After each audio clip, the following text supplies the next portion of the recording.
Bugün 13 sentyabr 2015 yıl. Ben bик бәхетлемен, чөнки мин сайлауга килеп, үз тавышымны бирә алдым.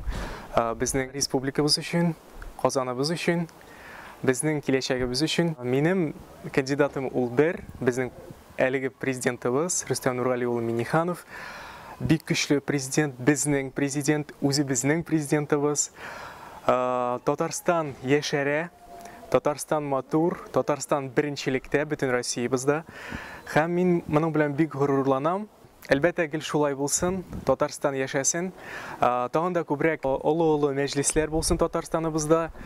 Ул да булса Евровидение, Олимпиадалар кайтачакбыз, Алла бирсә. Барыбыз да бәхетле, барыбыз да көчле, әйбәт булачак. Без бергә, без булдырабыз. Сайлауларга бер кашан барган юк.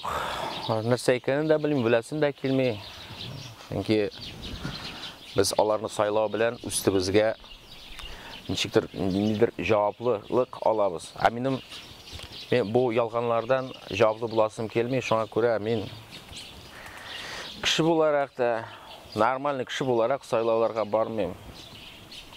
Һәм рокерда буларак безнең фәлсәфәбезгә ят нәрсә, без нонконформистлар, анархистлар. Менә җыелып, менә һәрбер мәхәлләдә үзегез җыелып, үз проблемаларыгызны үзегез хәл итегез. Менә монда юл мәсәлән булмаса, думаете, сезгә депутат хәл итәчәк? Депутат сезне белмәячәк. Депутат ничек сезне үзе? Бары тик шундый мәхәллә комитетлары, халык комитетлары аерым һәрбер мәхәлләдә җыелса, бөтен проблемалар шунда хәл итсеннәр. Һәм минем фикерем буенча һәрбер мәхәлләдә бер вәкил булырга тиеш. Вот анысы чын вәкил була. Вот һәрбер мәхәлләдә, һәрбер кварталда.